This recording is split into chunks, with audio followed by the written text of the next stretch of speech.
Hello students, welcome to my channel. I hope you all are doing well. आज के video में हम discuss करेंगे कि हम हमारा पहला सी प्रोग्राम कैसे लिख सकते हैं। तो देखो, सी में किसी भी प्रोग्रामिंग को लिखने के पहले हमें उस प्रोग्राम को कैसे लिखते हैं उसके लिए कुछ रूल्स जानना पड़ेगा, तब भी हम कोई भी प्रोग्राम को लिख पाएंगे। तो एक छोटा सा बेसिक सा प्रोग्राम से स्टार्ट करते हैं, फिर धीरे धीरे कैसे कॉम्प्लेक्स प्रोग्रामिंग को भी लिखते हैं हम सीखेंगे। तो चलो शुरू करें। देखो, आज हम बस एक हेलो वर्ड को कैसे प्रिंट करते हैं उसको सीखेंगे। आज हम बस एक बेसिक सा हेलो वर्ड को कैसे प्रिंट करते हैं या हेलो वर्ड को कैसे एग्जीक्यूट करते हैं उसको सीखेंगे। तो देखो, इस स्टेटमेंट को एग्जीक्यूट करवाने के लिए हमें कौन कौन सी लाइंस लिखनी पड़ेंगी ये आपको पहले सीखना पड़ेगा। तो पहले सी का कोई भी प्रोग्राम हमें स्टार्ट करने से पहले हमें लिखना पड़ेगा एक हेडर फाइल, जो कि है #include stdio.h। #stdio.h। मैं आपको धीरे धीरे समझाने की कोशिश करती हूँ कि ईच एंड एवरी लाइन का मतलब क्या है। फिर हमें बनाना पड़ेगा एक मेन फंक्शन। तो मेन फंक्शन को कैसे बनाते हैं, हमें पहले उसका डेटा टाइप मेंशन करना पड़ेगा, मतलब रिटर्न टाइप मेंशन करना पड़ेगा। तो मैंने यूज किया इंट। आप वॉइड भी यूज कर सकते हैं, वॉइड मेन भी लिख सकते हैं। फिर आपको इस वर्ड को क्या करना होगा, प्रिंट करने के लिए एग्जीक्यूटेबल कोड लिखना पड़ेगा। तो किसी भी स्टेटमेंट को हम कैसे प्रिंट करते हैं, देखो, printf फंक्शन को यूज करके। printf, फिर हमें एक ओपन ब्रैकेट लिखनी पड़ेगी, फिर code opening, double quote, not single code, आपको डबल कोड ही लिखना पड़ेगा। उसके बाद हम हमारा जो वर्ड है उसको लिख देंगे। हम इसी वर्ड को प्रिंट करवाना चाहते हैं तो हम हमारा हेलो वर्ड को लिख देंगे। उसके बाद हम कोड को भी क्लोज करेंगे, ब्रैकेट को भी क्लोज करेंगे और लिखेंगे सेमीकोलन। इस सेमीकोलन का मतलब है कि हमने हमारा जो एग्जीक्यूटेबल लाइन लिखा वो यहाँ पे खत्म हो गया। और उसके बाद हमने यहाँ पे इंट मेन लिखा तो हमें कुछ रिटर्न करना पड़ेगा, तो हम लिखेंगे रिटर्न 0, फिर सेमीकोलन और ब्रेस को, मतलब मेन का जो ब्रेस हमने ओपन किया उसको हम क्लोज कर देंगे। तो देखो, ये था एक बेसिक सी प्रोग्राम। ये हमारा जो हेलो वर्ड है उसको एग्जीक्यूट करवाने के लिए हमें इतना सारा लाइन लिखना पड़ा। अब मैं आपको ये जो लाइन्स है उनको, मतलब ईच एंड एवरी लाइन का क्या मीनिंग है ये आपको समझाने की कोशिश करती हूँ। तो देखो, पहला जो लाइन है #include stdio.h, ये #include का मतलब क्या है? #include का मतलब है प्री प्रोसेसर डायरेक्टिव्स।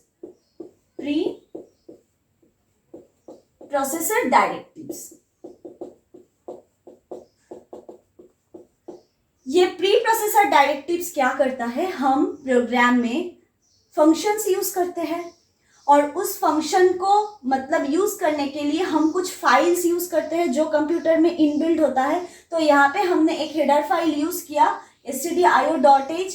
ये क्या है, स्टैंडर्ड इनपुट आउटपुट फाइल,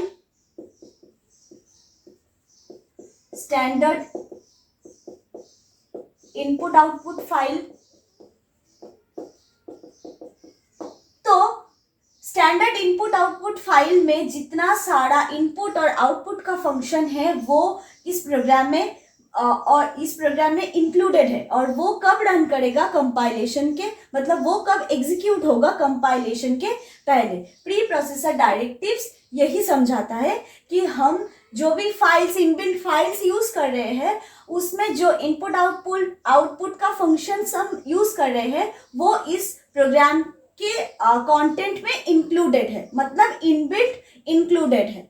ये समझाता है प्री प्रोसेसर डायरेक्टिव्स। ये और एक बात बताता है कि हम अगर हम जो कोड लिख रहे हैं ये तो हमारा सोर्स कोड है ना, तो कंप्यूटर इसको नहीं समझ सकता। कंप्यूटर सिर्फ मशीन लैंग्वेज को ही अंडरस्टैंड कर सकता है। तो प्री प्रोसेसर डायरेक्टिव्स यूज करके हम हमारा सोर्स कोड को एक्सटेंडेड सोर्स कोड में कन्वर्ट कर सकते हैं, ताकि उसको कंप्यूटर को मशीन लैंग्वेज में कन्वर्ट करने में आसानी हो। यही काम है प्री प्रोसेसर डायरेक्टिव्स का। और stdio.h ये तो मैंने अभी बताया कि ये स्टैंडर्ड इनपुट आउटपुट फाइल है। मतलब standard input output file, input जो है सी में यूज होता है scanf, और आउटपुट जो है सी में यूज होता है printf। ये दो फंक्शन इनबिल्ट होता है, और जब भी हम प्रोग्राम में, हमारे किसी भी प्रोग्राम में ये scanf और ये printf का यूज करेंगे, तब भी हमें stdio.h इस हेडर फाइल को लिखना पड़ेगा। अगर नहीं लिखा तो ये दो रन नहीं करेंगे। इसका मतलब कि इस दोनों चीज का डेफिनेशन जो है वो कहाँ पे स्टोर है, stdio.h हेडर फाइल में स्टोर है। और नेक्स्ट जो हमने लिखा है इंट मेन। इंट मेन जो है ये हमारा प्रोग्राम का, आप बोल सकते हैं कि ब्रेन है। मतलब ये हमारा प्रोग्राम का स्टार्टिंग पॉइंट है। जब भी हम घर बनाते हैं, उस घर में घुसने के लिए हम क्या करते हैं, एक गेट बनाते हैं ना, उस गेट को यूज करके हम घर के अंदर एंट्री लेते हैं। तो प्रोग्राम के भी अंदर हमें एंट्री लेने के लिए हमें प्रोग्राम में एक मेन गेट बनाना पड़ेगा, जो कि है हमारा इंट मेन। ये मेन जो होता है, ये मेन हमारा प्रोग्राम में एंटर करने के लिए मेन गेट की तरह काम करता है, कि हम जब भी मेन यूज करेंगे तो प्रोग्राम जब कंपाइल होगा, रन होगा, तो एग्जीक्यूशन कहाँ से स्टार्ट होगी, इस मेन से स्टार्ट होगी। प्रोग्राम में एंट्री कहाँ से होगी, इस मेन से होगी। ठीक है, आई होप आपको समझ में आ रहा है। तो चलो नेक्स्ट लाइन का मतलब समझते हैं। देखो ये प्रिंटफ लाइन, प्रिंटफ क्यों यूज होता है, किसी भी स्टेटमेंट को एग्जीक्यूट करने के लिए यूज होता है। तो हमें बोला गया था कि हमें एक हेलो वर्ड को प्रिंट करना है या हेलो वर्ड को एग्जीक्यूट करना है। तो इस हेलो वर्ड को एग्जीक्यूट करने के लिए हमें फंक्शन की जरूरत है जो एग्जीक्यूट का काम करेगा। तो वो है ये प्रिंटफ। और अभी मैंने समझाया प्रिंटफ कौन सा फाइल से, आउटपुट फाइल से आता है, और ये आउटपुट फाइल कहाँ पे इंक्लूडेड है, stdio.h में इंक्लूडेड है। ठीक है, समझ में आ रहा है ना। तो प्रिंटफ का मतलब है कि इस लाइन को यूज करके हम हमारा कोई भी स्टेटमेंट को एग्जीक्यूट करते हैं। और ये रिटर्न 0 है, मतलब यहाँ पे जो मेन फंक्शन है उसके पहले हमने क्या लगाया था, इंट लगाया था। तो इंट अगर लगाया तो हमें कुछ रिटर्न करना पड़ेगा, तो इसीलिए रिटर्न 0 रिटर्न हो रहा है। मतलब कि हम, इसका मतलब कि हमारा जो प्रोग्राम है वो सक्सेसफुली एग्जीक्यूट हो रहा है।